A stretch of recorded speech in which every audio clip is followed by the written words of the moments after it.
श्रोता प्रेमियों, मैं राम सागर शास्त्री आप लोगों के समक्ष रखने जा रहा हूं एक प्रसंग हनुमान चरित्र कि उत्तर दिशि सुमेरु गिरि भारी और ताह के शरीर रहित बनचारी। उत्तर दिशा में सुमेरु पर्वत पर केसरी नामक बंदर निवास करता था, जिसकी पत्नी का नाम अंजनी था। एक बार की बात है, अंजनी ने श्रृंगार किया और पर्वत पर खड़ी हो गई और ते ही एक बार कीन श्रृंगारा ठाढ़ी गिरी पर पवन निहारा। पवन देव उसकी सुंदरता पर मोहित हो गए और उन्होंने अंजनी के शरीर का स्पर्श कर लिया। अंजनी पवन देव को श्राप देने के लिए उद्यत हो गई। पवन देव ने कहा, देवी मेरा गुण स्पर्श करना ही है, इसलिए तुम मुझे श्राप मत दीजिए। तुम्हारे पति ने ऋषियों से पुत्र का वरदान मांगा था, इसलिए मैंने तुम्हारा स्पर्श किया है। बताया, एक बार हिमाचल पर्वत के पास कश्यप ऋषि तपस्या कर रहे थे। अचानक उनके पास एक भयंकर हाथी आ गया, जिसे देखकर सारे ऋषिवृंद भाग खड़े हुए। हाथी ने उनका पीछा किया। उसी समय तुम्हारा पति केसरी वहां आ गया। सभी ऋषियों ने केसरी से प्राणों की रक्षा के लिए पुकार की कि सो गज देखी मुनीस निहोरे और हे कपि सकल शरण मैं तोरे। केसरी को दया आ गई, वह हाथी से जाकर भिड़ गया। दोनों में युद्ध होने लगा। केसरी ने उसके दांतों को पकड़कर पृथ्वी पर पटक दिया और एक घूंसा मारा। हाथी का प्राणांत हो गया। ऋषियों ने प्रसन्न होकर केसरी से कहा, तुम मुझसे कोई वरदान मांग लो। उस समय केसरी ने ऋषियों से कहा कि जो प्रसन्न मो पर भगवाना अपुत्र देहु बल मरुत समाना। अगर आप मुझ पर प्रसन्न हैं तो मुझे पवन के समान पुत्र दीजिए। ऋषियों ने एवं मस्तु कहकर आगे को प्रस्थान किया। आज तुम्हारे पति का वही वरदान पूरा हो गया है, इसलिए तुम मुझे श्राप मत दीजिए। मैं तुम्हें एक वरदान दे रहा हूं कि हुई है तुम्हारे सुत बलवाना और राम भक्त गुण रूप निधाना। तुम्हारे द्वारा राम भक्त और गुणवान तथा बलवान पुत्र होगा। ऐसा कहकर पवन देव अंतर्ध्यान हो गए। अस्तु यथा समय अंजनी ने हनुमान जी को जन्म दिया कि कार्तिक बदी चतुर्दशी 12 और शनि के दिन भा प्रगट कुमारा। कार्तिक कृष्ण पक्ष 14 शनिवार के दिन हनुमान जी का जन्म हुआ। ऊर्जस्य चासिते पक्षे स्वात्याम भव में कपीश्वर मेष लग्नेंजनी गर्भा शिवा प्रादुर्भूत स्वयं। कार्तिक कृष्ण 14 स्वाति नक्षत्र मंगलवार को मेघ की लग्न में रात्रि काल में स्वयं भगवान शिव का प्रादुर्भाव हुआ। ऐसा निर्णय सिंधु में लिखा है। इसलिए शनिवार और मंगलवार दोनों दिन हनुमान के माने जाते हैं। प्रातः काल हनुमान जी ने भगवान सूर्य को देखकर फल समझ लिया और मां की गोद से उछलकर वे आकाश में पहुंचे। उन्होंने सूर्य देव को निगल लिया कि प्रात अरुण रवि निरखी फलंगा अग्रसत भयो फल सरिस पतंगा यमेव दिवसेश गृहीतम भास्करम प्लुतः तमेव दिवसे राहुर जिघ्रक्षति दिवाकरम। जिस दिन इन्होंने सूर्य को पकड़ने के लिए छलांग मारी, उसी दिन राहु भी सूर्य को ग्रसने के लिए गया था। राहु ने इन्हें दूसरा राहु समझा और जाकर इंद्र को बता दिया। इंद्र ने आकर हनुमान की ठोड़ी पर वज्र का प्रहार कर दिया कि वक्र भयउ हनु शास्त्र बखाना अताते नाम पड़ा हनुमाना। जिससे इनकी ठोड़ी टेढ़ी हो गई और इनका नाम हनुमान पड़ गया। पहले इनका नाम मारुति था कि पौराणिक जगत जानता है रुद्रावतार बजरंगी हैं, अथवा बजरंगी चोले में यह समझो स्वयं रुद्र ही हैं। हनुमान जी साक्षात रुद्र हैं कि रुद्र देह तजने वस बानर भय हनुमान पुरिखा ते लड़का बने हरते भय हनुमान। हनुमान का एक अर्थ है हनुमाने हनन करने वाले, मान माने घमंड, घमंड का हनन करने वाले को हनुमान कहते हैं। अस्तु जब इंद्र के वज्र के प्रहार से हनुमान मूर्छित हो गए तो पवन देव ने तीनों लोगों की वायु रोक दी सभी देवताओं ने हनुमान को वरदान दिया। अब तो हनुमान अतुलित बल के धाम बन गए। ये ऋषियों के आश्रम में जाकर उनके कमंडल फोड़ डालते थे, बड़े बड़े वृक्षों को तोड़ ताड़ डालते थे, बड़े बड़े पर्वतों को उखाड़ कर फेंक देते थे। तो ऋषि न साप तब दीन विचारी, अब भूल जाऊ निज पौरुष भारी। आज तो ऋषियों ने इन्हें श्राप दे दिया कि जिस बल पर तुम्हें इतना अभिमान है उस बल को तुम भूल जाओगे। और जब जब कोई सुरति करई है, अब तब तुम्हारे तन पौरुष आई है। जब तुम्हें कोई बल की याद दिलाएगा तब तुम्हारे शरीर में बल आएगा। इसलिए हनुमान को बल की याद दिलानी पड़ती थी। सज्जनों, देखिए जिस समय 100 योजन समुद्र को कूदने की चर्चा हो रही थी, उस समय सभी बंदरों ने अपने अपने बल का व्याख्यान किया कि बोला विकट सुनहु युवराजू, अयोजन 30 उल्लंघऊ आजू।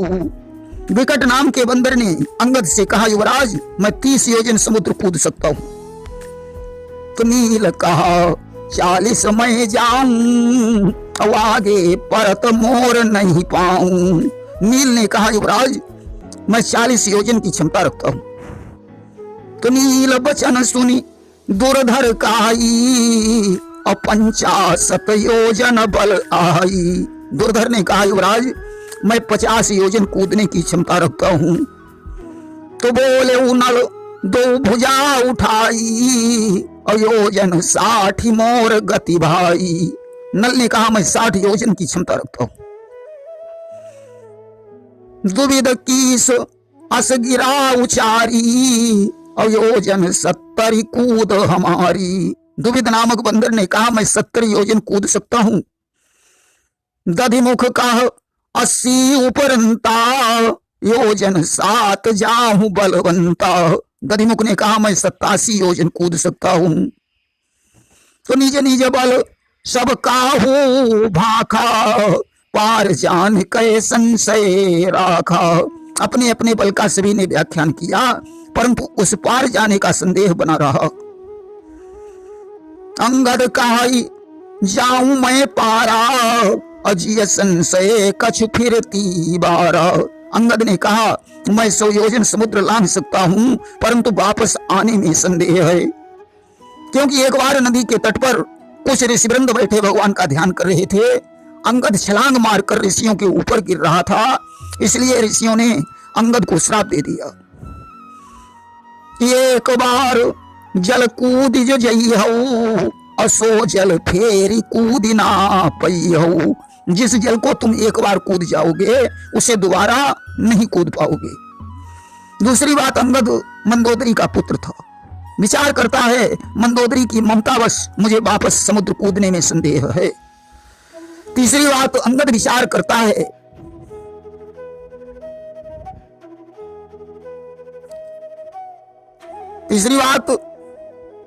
अंगद विचार करता है कि लांघूंगा सिंधु इधर से तो जगदम्बा सन्मुख आएंगी, वे अपना बल देकर मुझको लंका नगरी पहुंचाएंगी। पर सुध लेकर जब लौटूंगा तो पीठ उधर हो जाएगी, मेरी वो महाशक्ति पूजा उस समय न कुछ कर पाएगी। इधर से कूदने पर माता सीता की मूर्ति हमारे सामने होगी, उधर से पीठ पीछे मूर्ति होने के कारण मैं समुद्र नहीं कूद पाऊंगा। इसलिए अंगद को संदेह है। जामवंत ने कहा, वीरों अब तो मैं बूढ़ा हो गया हूं। जिस समय वामन प्रभु ने बलि को छला था उस समय मैंने 2 घड़ियों में पृथ्वी के 7 चक्कर लगाए थे।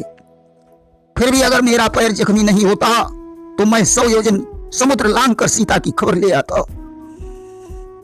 शैल प्रहार लगे मम पाऊं, अयोजन 95 मैं जाऊं। पैर जख्मी होने पर भी मैं 95 योजन समुद्र लांघ सकता हूं।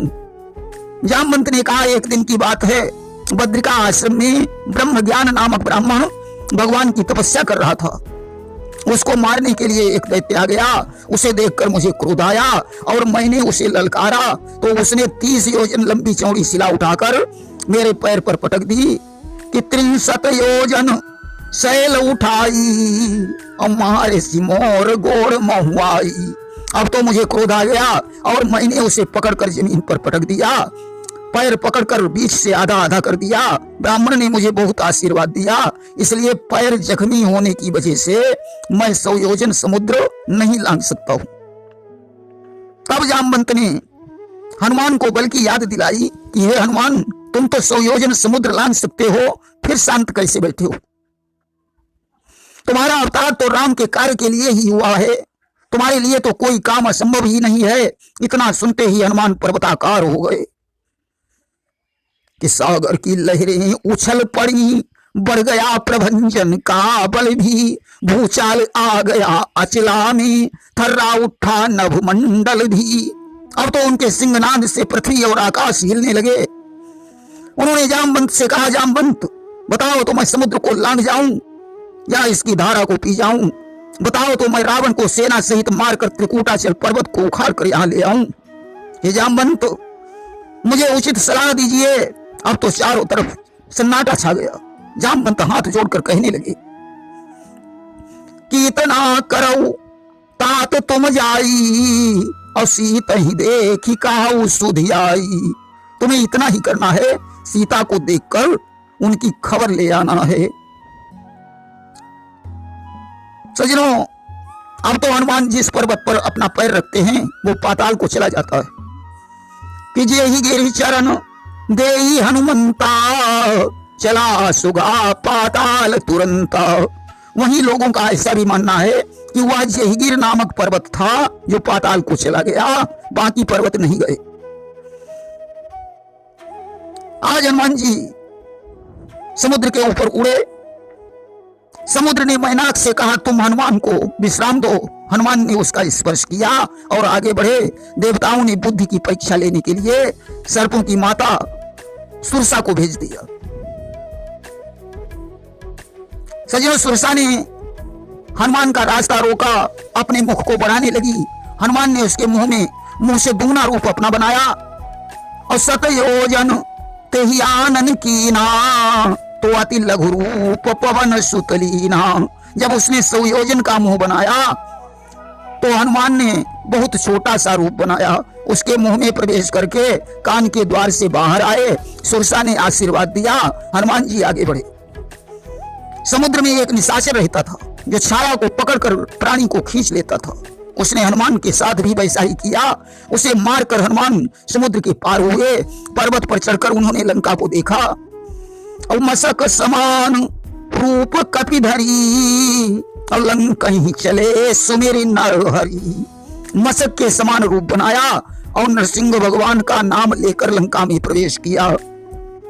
देखिए, मशक का मतलब है बिल्ली, मशक का मतलब है मच्छर, मशक का मतलब है काली रात, और मशक का मतलब है पानी भरने वाली मशक। अब हनुमान जी क्या बन गए?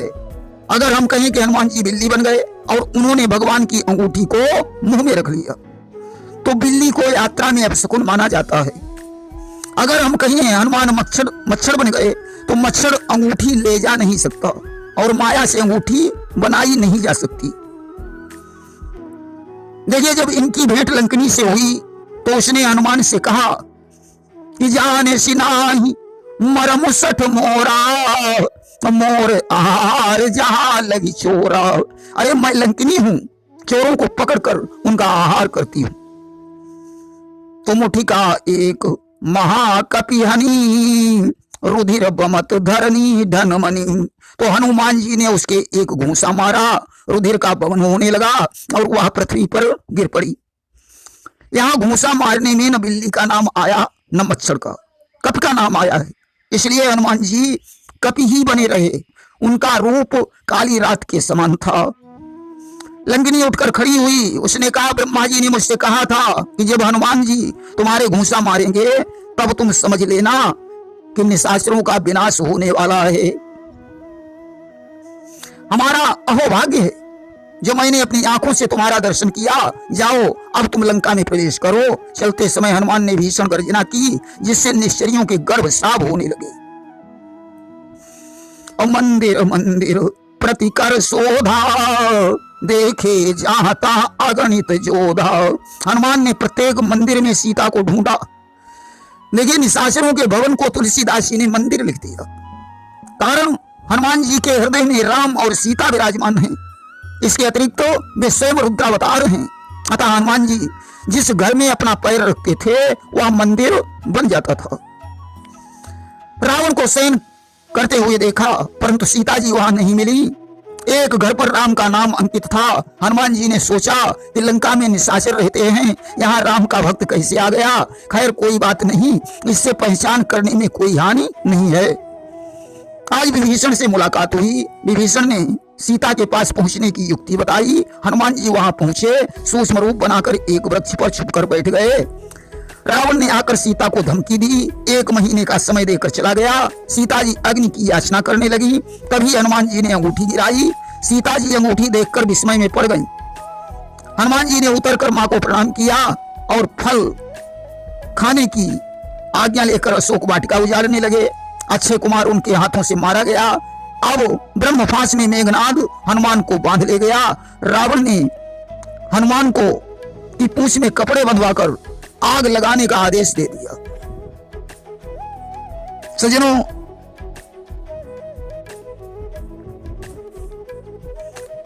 देखिए रावण जानता है कि बंदर को पूंछ बहुत प्यारी होती है, इसलिए उसने पूंछ जलाने का आदेश दे दिया। दूसरी बात, रावण ने सोचा कि इसने बिना पूंछे बगीचा उजाड़ा है, इसलिए इसे निपूछा कर दो। तीसरी बात, जब पूंछहीन बंदर राम के पास जाएगा तो उन्हें क्रोध आएगा और वे लंका पर चढ़ाई कर देंगे। किरान नगर बसन घृत तेला, और बाढ़ी पूंछ की न कपि खेला। लंका में न वस्त्र रह गए, न घी रह गया, न तेल रह गया। हनुमान जी अपनी पूंछ को बढ़ाते रहे।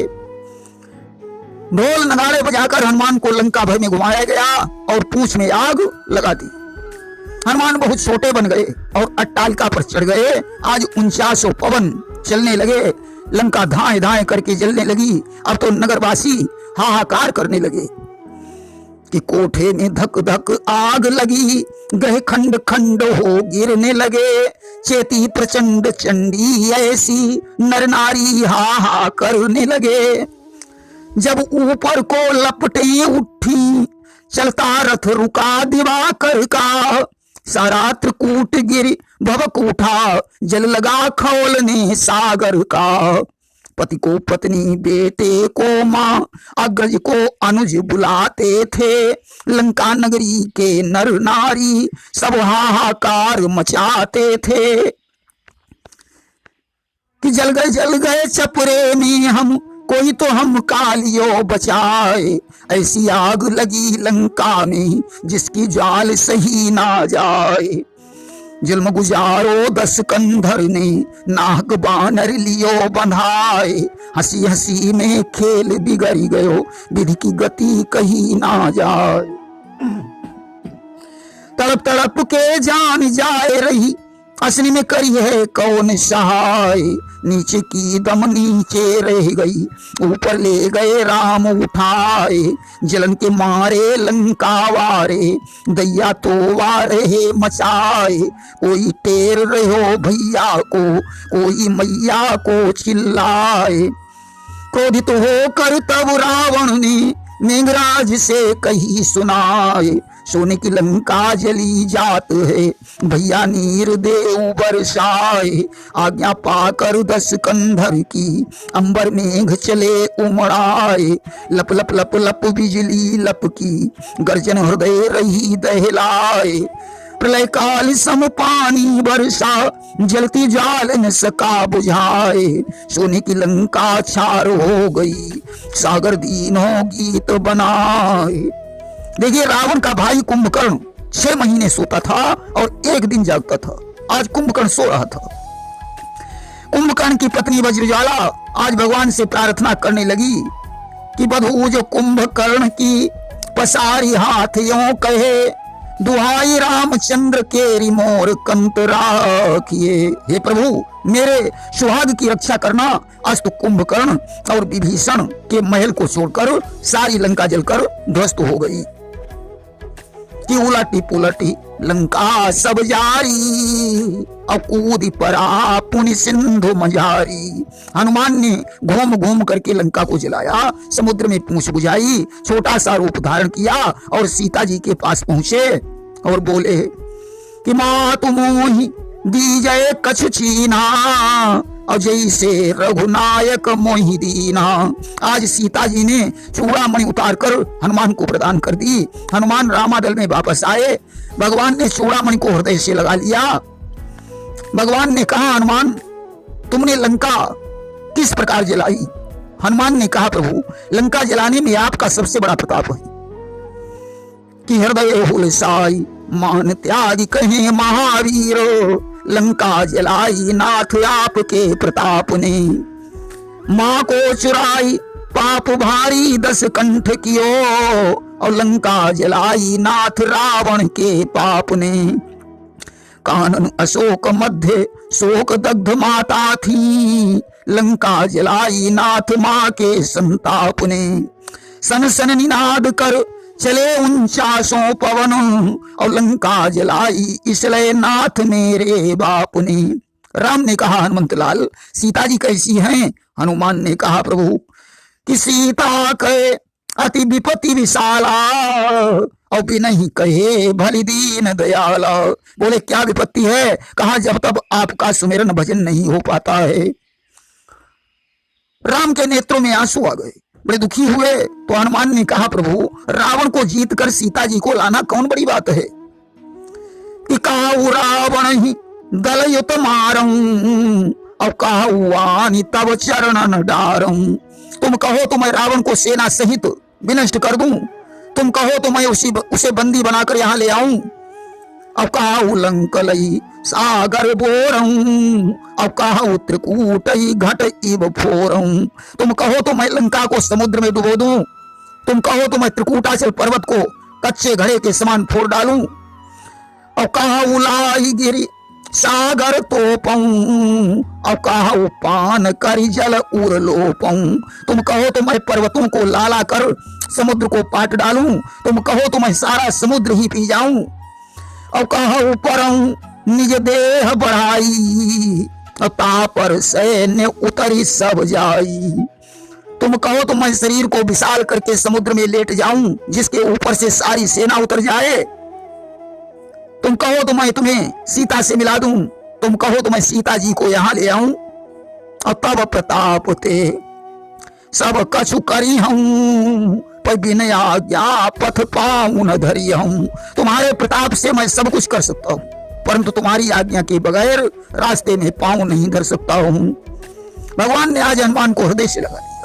अस्तुराम ने समुद्र की 3 दिन प्रार्थना की। समुद्र ने नल नील से पुल बनवाने की युक्ति बताई। अस्तु पुल का निर्माण हुआ। राम ने लंका पर चढ़ाई कर दी। लंका में घमासान युद्ध हुआ और राम विजयी होकर अयोध्या को वापस लौटे। प्रेम से बोलिए हनुमंत लाल की, श्यावर रामचंद्र की जय।